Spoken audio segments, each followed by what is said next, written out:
इसके अलावा हमारी एग्रीकल्चर के पीछे रहने के रीजन थे कि हमारी टेक्नोलॉजी पुरानी थी, वही हम बैलों से एग्रीकल्चर कर रहे थे, पुराने सीड्स, पुरानी खाद, वही सब चीजें, कुछ एडवांसमेंट कर ही रहे थे, इसलिए हमारा लो प्रोडक्शन हो रहा था, और लो प्रोडक्शन थी तो लो इनकम हो रही थी। सही है। तो इस तरह से हमने देखा कि ब्रिटिश रूलर्स और जमींदार, इन्होंने फार्मर्स और एग्रीकल्चर के लिए कुछ नहीं किया, क्रॉस है। ओनली कंसिडर लगान, उन्हें तो लगान ही चाहिए था, उन्हें अपनी इनकम से मतलब था, उन्हें फार्मर और एग्रीकल्चर से कोई मतलब नहीं था। नेक्स्ट पॉइंट आपका आता है एडवर्स इफेक्ट ऑफ पार्टीशन। देखिए दो पार्टीशन हुए थे, एक तो पंजाब का पार्टीशन हुआ था और एक बंगाल का पार्टीशन हुआ था। ये लाइन इसीलिए पार्टीशन के लिए खींची है।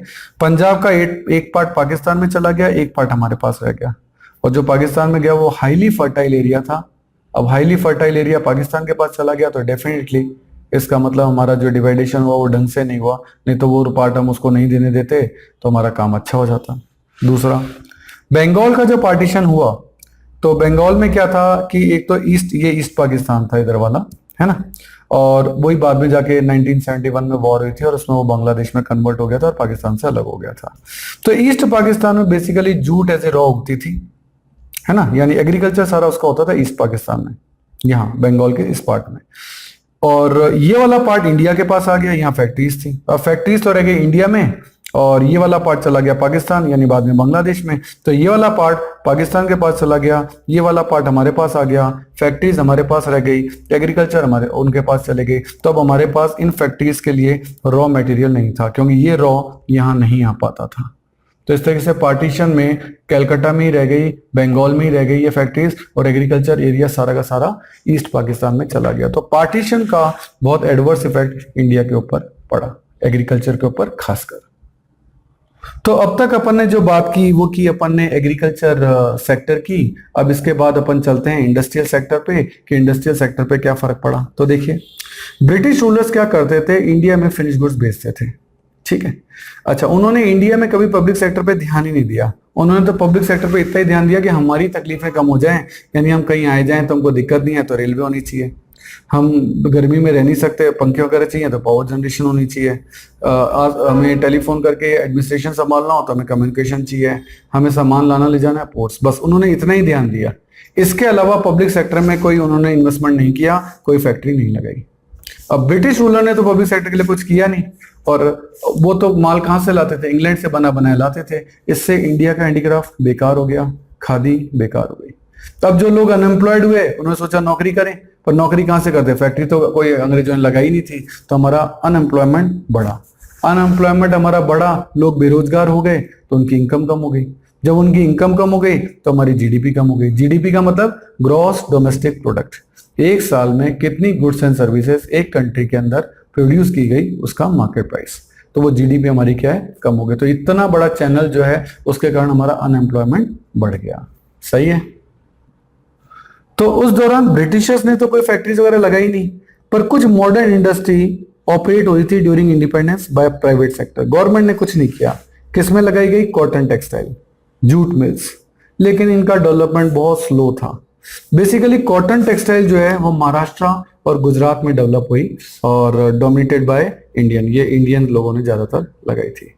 और बंगाल के अंदर जूट मिल्स लगी थी और वो फॉरेनर्स ने लगाई थी।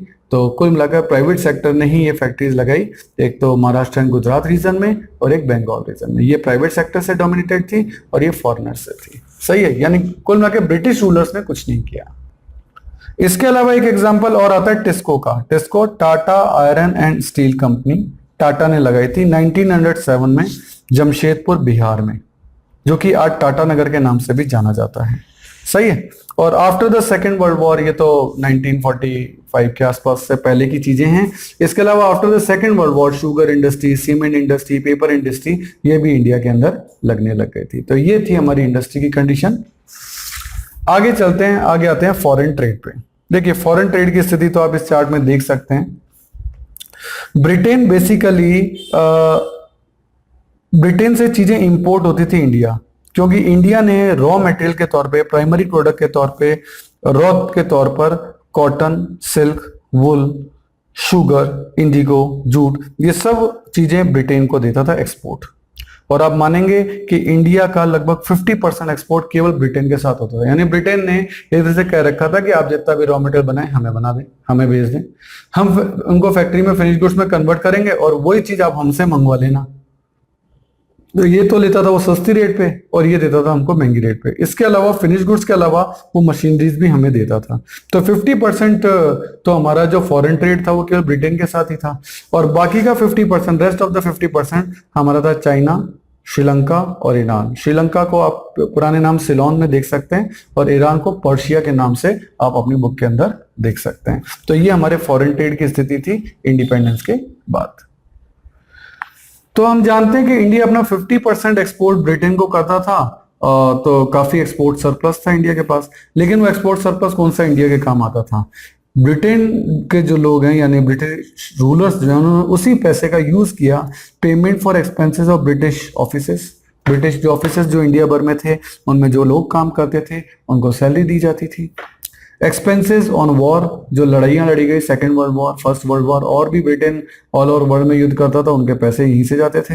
And to import of invisible item, और जो भी जो इम्पोर्ट वो करता था उसके पैसे उससे चुकाए जाते थे। तो इस तरीके से एक्सपोर्ट सरप्लस का पैसा तो ऐसे ही बेकार हो जाता था, कोई इंडिया का कोई काम थोड़ा आता था। तो इस तरीके से ये सब खर्चे होने से ड्रेन ऑफ इंडियन वेल्थ हो रहा था। इसका भी क्वेश्चन बनेगा कि ड्रेन ऑफ इंडियन वेल्थ कैसे हुई, कि जो भी सरप्लस करके इंडिया कमाता था एक्सपोर्ट से, वो सारा पैसा तो अंग्रेज अपने खर्चे चुकाने में कर लेते थे। तो फिर वो पैसा इंडिया के लोगों के काम कहाँ आया? तो इंडिया का पैसा तो ड्रेन हो रहा है ना, इसी को कहते हैं ड्रेन ऑफ इंडियन वेल्थ। सही है। इसके अलावा हमारी डेमोग्राफिक कंडीशन यानी पॉपुलेशन, डेमोग्राफिक वर्ड होता है पॉपुलेशन के लिए। हमारी डेमोग्राफिक कंडीशन जो है वो क्या थी उस वक्त, वो अपन देखें तो पहला सेंसस यानी पॉपुलेशन काउंटिंग 1881 में यानी अंग्रेजों के द्वारा की गई थी, फर्स्ट सेंसस। और अब उसके बाद हर 10 सालों से ये चल रही है लगातार।